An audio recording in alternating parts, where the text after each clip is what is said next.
Ganito dapat yung mga sinusuot niyo kapag kayo ay nag-workout. Makakaharap talaga kayo ng jowa niyan, me. Kapag nag-pickleball ka, pag ganun mo, oh, pak! Ang ganda ng fitting niya. Look, tignan niyo naman. Nakakaganda, oh. Oh, nakakapaya talaga kapag nagsusuot ka ng black. Wala siyang padding, pero halata ba? Di ba hindi? Hadi diary ito mga me. At tignan mo naman, yung likod niya may power.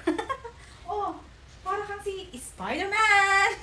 Sa likod niya, meron siyang parang paring, tapos parang may pahiwa siya ng konti dito. Ayan.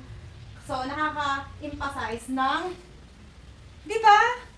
Oh, at eto din yung kanyang tummy, oh. Hati diary yan. Sino pa ba?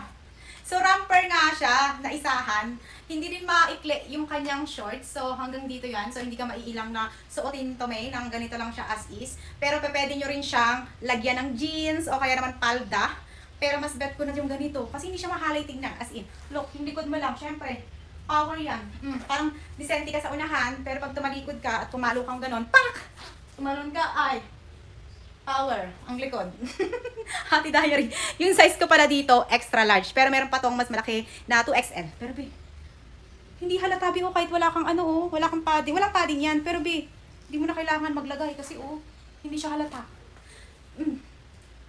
Check out na kayo yan. Lagay ko sa baba. Yun lang.